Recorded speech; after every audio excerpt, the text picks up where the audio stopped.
He said he was lost, but by morning, his footprints circled my cabin, then disappeared up the side of the wall. I was spending a week at a remote cabin nestled in the Cascades of Washington. The place was miles away from any city, down a long dirt road surrounded by thick forest. Winter was just beginning, so there was a light dusting of snow, enough to notice, but nothing heavy. The first 3 days were calm, peaceful, and relaxing. Then halfway through the 4th day, I heard a knock at the door. I had no clue who it could be. Since there was no way to see the porch from inside, I got up and opened the door. Standing there was a man. He wore a heavy winter coat and a black wool hat. His face was pale, with flushed cheeks, and snow clung to his jacket. It was clear he'd been out in the cold for some time. "How can I help you?" I asked. He gave a friendly smile and explained that he was a little lost, trying to find his way back into town. I was confused. Was he trying to walk the 1-hour drive to town in the cold and snow? And how did he even get out here in the first place? Take a left here and follow it to the main road. It's a straight shot from there." I figured it wasn't any of my business, so I just told him what he asked for. He smiled and nodded. There was a strange pause for a few seconds as he just stood there, and neither of us spoke. I got uncomfortable and sat by, closing the door. I heard his boots walk off the porch soon after. It was an interesting interaction for sure, but I went back to what I was doing and forgot about it not too long after. Several hours passed. The light snowfall from earlier had started to pick up, which made me a little nervous because I wasn't sure how my car would handle the dirt roads with thick snow. To keep an eye on the weather, I went to the back door and pulled the curtains back so I could have a view from the living room. When I did, I was kind of startled. There were shoe prints in the snow walking around the back of the cabin. Again, I was so far out that anyone just walking around here was very strange. It was hard to tell how fresh the prints were, though. I wasn't sure how long the snowfall had picked up for, so it could have been as long as several hours ago or as soon as just a few minutes ago. My mind immediately thought back to the man who came by the door earlier. Had he gone around the cabin before going up to the door? Maybe he thought the cabin might be empty and was snooping around to find out. That would be really creepy, though. I felt really uneasy after seeing those shoe prints in the snow. It didn't help that the sun had already set too. It was too dark, cold, and windy outside to even try to look around. I closed the curtains and went around to make sure all the doors were locked, then turned off all the lights and went into the bedroom. There wasn't a TV in there or anything, so I just pulled up a video to watch on my laptop as I laid in bed. I was trying to relax and shake the uneasy feeling I had. It took a while, like probably an hour, before I was feeling better. The steady sound of the snow outside in the dark cabin room started to make me sleepy. I shut the laptop screen and started getting ready for bed when a knock came from the front door. I physically jumped. I stood still for a moment while I just felt my mind go blank from the sudden fear that came over me. They knocked again. "Hey, it's me again. I'm still lost. It's cold out here. Can you please help me?" It was the man who stopped by earlier. Why the hell was he still around here? I opened the bedroom door so I could listen better and looked out into the main area of the cabin. It was really dark, and the man continuously knocking was extremely unsettling. But then, after, I don't know, maybe 30 seconds, the knocking stopped. The wind outside felt like it picked up. It was the only thing I could hear. I really wanted to know if he left, though, or where he went. I quietly crept out into the main room, which I knew had all the curtains and blinds closed, so he shouldn't be able to see me. Without opening the door, my only option was to look out one of the windows. It didn't have a clear view of the porch, but I could see the front of the cabin leading up to the road. I pushed the curtain aside and looked. I could see a set of footprints going up to the porch, but none leaving. He must still be at the door. I walked back and got my phone. Service was good enough to call 911. They estimated it would be 45 minutes before they would make it. I locked myself in the bedroom and waited. 10 minutes went by with not a single sound, which was really eerie, knowing he had to be just silently standing outside the door. All I heard was the heavy wind smacking against the windows. Then there was a sudden thud against the cabin. I had no idea what it was, but it sounded like it came from the front of the cabin, and it was pretty loud. But then it was silent again. I was shaking and terrified. Time seemed to move extremely slow. After some time, flashing red and blue lights appeared outside the windows. Relieved, I rose and headed toward the front door, until an officer's shout cut through the silence. "Get down!" I heard more commands and sensed something serious was unfolding outside. Then the loud thud echoed through the cabin once again, followed by more shouting from the officer. It turned out the man had never left. He had climbed up onto the roof of the cabin and was apparently just waiting there, maybe hoping I'd forget about him and leave the door unlocked in the middle of the night. I don't know for sure. The officer ordered him down and arrested him for trespassing. Beyond that, the man refused to admit to any specific intentions. Still, it was chilling to realize he'd been lurking around my cabin all day. What he was really planning remains a mystery, but it was almost certainly something dark and sinister. But first, did you know that 98% of people who watch my videos aren't subscribed? That means you. And yes, I am speaking specifically to you. Probably aren't. So, now would be a great time to leave a like on the video and subscribe. Anyhow, I work overnight at a 24-hour ice cream shop.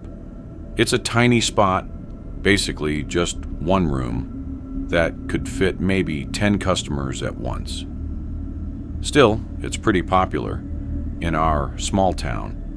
Mostly, it's a hangout for local high schoolers, since the parking lot is large, and there are a bunch of empty, abandoned stores next door. It's like a mini strip mall, but the ice cream place is the only business still running. Usually, the crowd clears out by 10 p.m., leaving just the occasional group of kids dropping in late at night. I do part-time shifts overnight, usually from 11 p.m. to 4 a.m. That night, I came in and started by cleaning up the mess left behind by the earlier shift. It only took about half an hour, so after that, I just sat back and waited. By around 1 a.m., a group of teenagers showed up. Other than that, the place was completely dead. Halfway through my shift, I got so bored that I decided to do some extra cleaning up around the back. I tossed a bunch of garbage out and headed outside to toss it into the dumpster. The dumpster was actually in the front of the shop, kind of on the side of the big parking lot near the other abandoned shops. I walked over and tossed the trash in. The night was quiet, not even any cars out driving around. As I walked back, though, I noticed a light flicker in one of the abandoned shops. I thought it had to be a reflection of a car passing by or something, but after looking at the road and again seeing no cars, I got really confused. Was I just seeing things? I walked slower, keeping my eyes on the front windows of the store, and just waiting for something. Then it happened again. A light shined past the windows for only a few seconds. It looked kind of like someone shining a flashlight around deep inside the back of the store. After that brief sighting, though, it didn't happen again. So I really had no way to confirm anything. The only part that kind of shook me about this was that the light was in the abandoned building that was attached to the ice cream shop. So it was just on the other side of the wall where I worked. I reassured myself that if it was someone in there, it was probably just some kids exploring the empty building, completely harmless. There really wasn't much else to do, aside from wait around for the rest of my shift. It was about 2 a.m. now. I leaned against the counter and just stared out the front windows, spacing out, when I heard something beside me. I looked at the wall, and it sounded again against the other side of the wall. It was relatively quiet, though. I only noticed it because the night was completely silent. I quickly connected the dots between the sound and the light I saw in that building, and was 99% sure someone had broken into there. I thought about possibly calling the cops, just to let them know, but my train of thought was interrupted when a customer walked in. It was always strange when a single customer came in the middle of the night, like with no friends or anything. But this guy was even more odd. He was in his 40s, and he looked very unkempt. Long, untrimmed beard, greasy hair, and a tired look all over his face. As he walked up to the counter, his stench was almost unbearable. "Welcome in. What can I give for you?"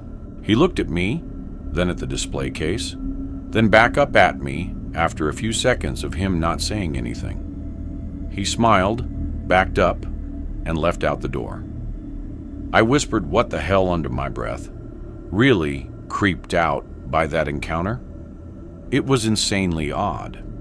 That, combined with whatever was happening in the empty building next door, made the night feel really unsettling. I wasn't quite sure what to do, other than hope I was just imagining things and wait for my shift to end. To clear my mind and take a break from it all, I decided to take my lunch. Normally, I'd just eat in the back room, but that night I wanted some fresh air and a change of scenery. So I grabbed my lunch bag and stepped outside to my car. I sat down inside and ate while staring out the window. A few minutes quietly passed. The night was still really quiet, and the light in the building was nowhere to be seen.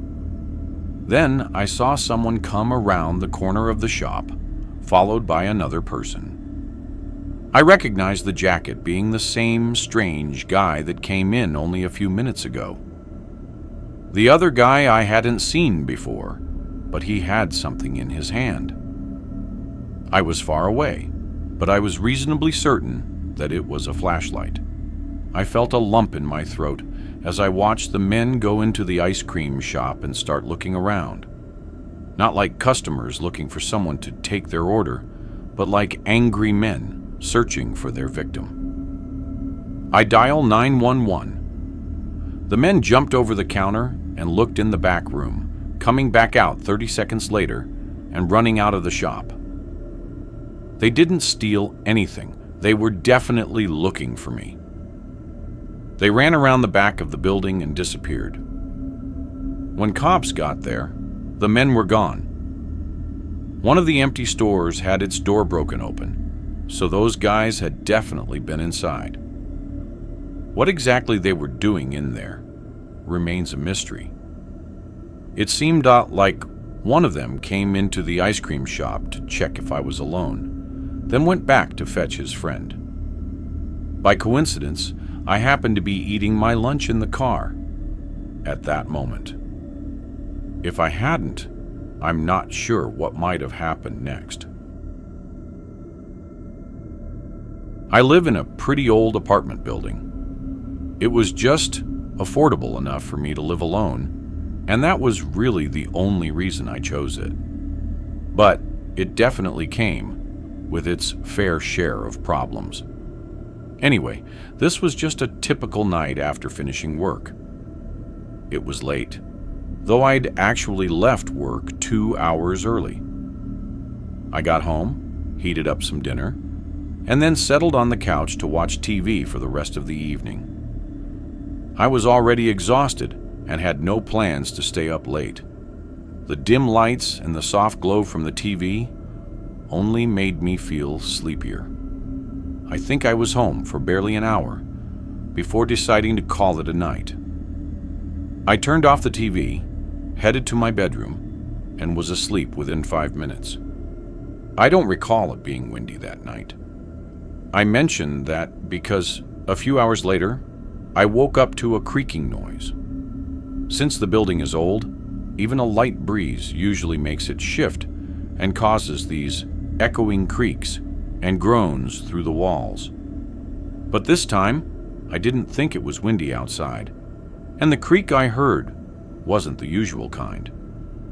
As these thoughts raced through my mind, the creaking started again, and this time, it wouldn't stop. It was almost in this rhythmic pattern. One creak, followed by a second of silence. Then another creak again and again, sounding like it was from somewhere on the other side of my apartment. I got out of bed. My heart was pacing, but I still wasn't totally convinced that it wasn't the old building.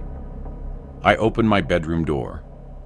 There was a hallway that led down to the front door, and at the end, on either side, was the kitchen and living room.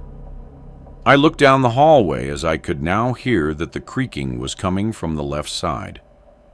It took me a moment, but I started to realize the sound was moving across the floor, and by the time I noticed it getting louder, I couldn't even react before seeing a figure suddenly appear at the end of the hallway. My entire body tensed up and froze. But the man didn't look down at me. They kept walking slowly across the end of the hallway. They just stared ahead, never looking down the hallway. Adrenaline pumped through me, and I moved back around the corner into my room. I didn't close the door, scared of making a sound. The creaking continued through the kitchen. A few times they stopped, and it sounded like they opened and closed a few of the cabinets before walking again. My heart was racing even faster. How did he get in? And it had to be only a matter of time before he came walking down the hallway. Just as I was thinking this, I saw his shadow move toward the end of the hallway, but again he walked past it. The creaking moved through the living room, and then I heard the soft squeak of them sitting on my couch. Everything about this made no sense, making it even more horrifying. I crept over to my bed and got my phone, then texted 911. I was still too scared to call and risk them hearing me. The next 3 or 4 minutes were just full of tension and anxiety, knowing this guy was just on the other side of my apartment, sitting on my couch, and could at any moment get up and walk into my room.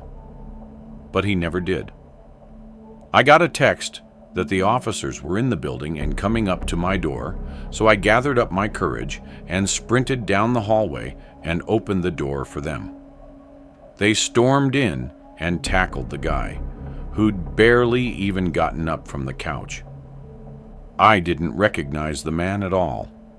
Apparently, he climbed up the side of the building and got onto my balcony on the second floor, which didn't even have a lock on the sliding door.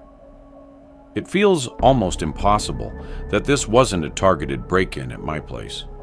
But the man denied everything. He claimed he was just trying to rob some random apartment, even though he hadn't taken anything and didn't have a backpack or anything to carry stolen items. What's stranger is that he actually sat down on my couch and just hung out, like he was waiting for something. Plus, it would have been so much easier to break in a unit on the first floor. Part of me wonders if my leaving work early that day had something to do with it. Did he somehow know my schedule? Was that why he was sitting on the couch, assuming I wasn't home yet, and waiting for me? There's really no way to be sure. I think it's the uncertainty of his intentions that makes this whole thing so unsettling. Would he try again? Was I specifically being targeted? Or was it just incredibly bad luck?